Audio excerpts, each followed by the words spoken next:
ਲੋ ਜੀ ਦੋਸਤੋ ਤੁਹਾਨੂੰ ਚੈੱਕ ਕਰਾਉਨੇ ਆ ਹੀਮਾ ਕੰਪਨੀ ਦੀ ਆ ਕਰੈਂਕ ਆ ਤੇ 2007 ਮਾਡਲ ਟਰੈਕਟਰ ਆ ਤੇ ਇਹ ਤਕਰੀਬਨ ਮੇਰਾ ਖਿਆਲ ਆ ਤੀਸਰੀ ਵਾਰੀ ਇਹਦਾ ਇੰਜਨ ਹੋਣ ਲੱਗਾ ਵਾ ਤੇ ਹਜੇ ਤੱਕ ਸਟੈਂਡਰਡ ਬਾਈ ਸਟੈਂਡਰਡ ਆ ਤੇ ਜਿਹੜਾ ਗੋਰੇ ਦਾ ਮਿਆਰ ਆ ਨਾ ਜਿਹੜਾ ਹੀਮਾ ਕੰਪਨੀ ਦਾ ਕੋਈ ਵੀ ਸਪੇਅਰ ਪਾਰਟ ਆ ਜਾਂ ਬਾਹਰ ਦਾ ਇੰਪੋਰਟਡ कह लो कि यूरोप का या जिन्ना समान है ना ਉਹਦਾ ਬਹੁਤ ਅੱਛਾ ਮਟੀਰੀਅਲ ਔਰ ਅੱਛਾ ਮਿਆਰ ਆ। ਇਹ ਭਾਈ ਵਸੀਮ ਹੀਮਾ ਕਿਹੜੇ ਮੁਲਕ ਦੀ ਕੰਪਨੀ? ਇਹ ਹੀਮਾ ਤੁਰਕੀ ਦੀ ਕੰਪਨੀ ਹੈ। ਤੁਰਕੀ ਦੀ ਆ ਦੇਖੋ ਜੀ ਹੀਮਾ ਦੀ ਮੋਹਰ ਲੱਗੀ ਆ ਔਰ ਕ੍ਰੈਂਕ ਦਾ ਇਹ ਸਟੈਂਡਰਡ ਬਾਈ ਸਟੈਂਡਰਡ ਆ ਤੇ ਹਜੇ ਤੱਕ 7 ਮਾਡਲ ਟਰੈਕਟਰ ਆ ਤੇ ਹਜੇ ਵੀ ਇਹ ਸਟੈਂਡਰਡ ਤੇ ਚੱਲ ਰਹੀ ਹੈ। ਸਹੀ ਮੇਰਾ ਖਿਆਲ ਕੋ 2-3 ਦਫਾ ਇੰਜਨ ਦਾ ਤੀਸਰੀ ਦਫਾ ਮੇਰਾ ਖਿਆਲ ਇਹਦਾ ਇੰਜਨ ਹੋ ਲਾਂਗਾ। ਸਹੀ ਤੇ ਬਾਕੀ ਆ ਪਿਸਟਨ ਪਾਉਣ ਪੈਣੇ ਨਵੇਂ? ਪਿਸਟਨ ਇਹਦੇ ਨਵੇਂ ਪਾਵਾਂਗੇ ਬਾਕੀ ਇਹਦੇ ਪੀਸ ਵਗੈਰਾ ਇਹਦੇ ਨਵੇਂ ਪੈਣਗੇ।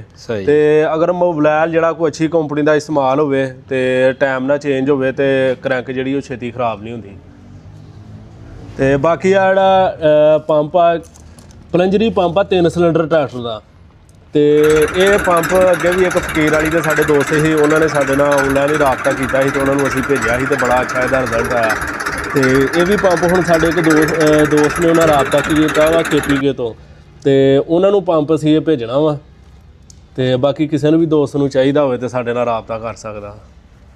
ਅੱਛਾ ਭਾਈ ਵਸੀਮ ਇਹਦਾ ਕੀ ਫਰਕ ਆ ਦੂਸਰੇ ਪੰਪ ਨਾਲੋਂ? ਇਹਦੇ ਇੱਕ ਤੇ ਇਹਦਾ ਡੀਜ਼ਲ ਦਾ ਖਰਚਾ ਵੀ ਘੱਟ ਆ ਸਹੀ ਦੂਸਰੇ ਪੰਪ ਦੀ ਨਿਸਬਤ ਤੇ ਖਚਾਈ ਇਹਦੀ ਬਹੁਤ ਜ਼ਿਆਦਾ ਵਾ। ਤੇ ਹੁਣ ਅਸੀਂ ਜਿਹੜੇ ਗਾਜ਼ੀ ਨੂੰ ਜਿਹੜੇ ਸਾਡੇ ਦੋਸਤ ਨੇ ਉਹਨਾਂ ਲਾਇਆ ਵਾ ਉਹ ਦੱਸਦੇ ਨੇ ਸਮੋਗ ਇਹਦੀ ਬਿਲਕੁਲ ਹੈ ਹੀ ਨਹੀਂ ਗੀ, ਜ਼ੀਰੋ ਸਮੋਗ ਆ ਇਹਦੀ। ਇਹ ਕੀ ਰਿਸਪੌਂਸ ਦਿੱਤਾ ਉਸ ਬੰਦੇ ਨੇ ਜਿਹਨੇ ਅੱਗੇ ਲਾਇਆ ਵਾ? ਇਹ ਉਹਦੇ ਕਹਿਣ ਦੇ ਬਕੌਲ ਜੀ ਇਹਦੀ ਡੀਜ਼ਲ ਦੀ ਐਵਰੇਜ ਬਹੁਤ ਘੱਟ ਆ।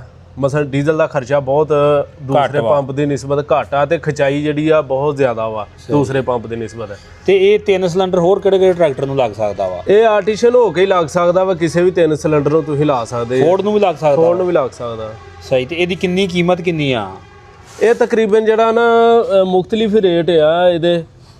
ਮਿਸਾਲ ਦੇ ਤੌਰ ਤੇ ਸਾਨੂੰ ਵੀ 2-3 ਦਫਾ ਅਸੀਂ ਮੰਗਾਏ ਆ, ਮੁਖਤਲਿਫ ਰੇਟ ਤੇ ਮਿਲੇ ਆ ਤੇ ਜਿਹੜਾ ਵੀ ਦੋਸਤ ਰਾਬਤਾ ਕਰੇਗਾ ਜੇ ਹਿਸਾਬ ਨਾਲ ਸਾਨੂੰ ਮਿਲੇਗਾ ਅਸੀਂ ਵੀ ਉਸੇ ਹਿਸਾਬ ਨਾਲ ਫਿਰ ਅਗਲੇ ਬੰਦੇ ਨਾਲ ਡੀਲ ਕਰ ਲਾਂਗੇ। ਸਹੀ ਆਪਣਾ ਕੋਈ ਰਾਬਤਾ ਨੰਬਰ? ਮੇਰਾ ਨੰਬਰ ਹੈ 0344 1200 ਪੂਰਾ 892 0305 91 48 372।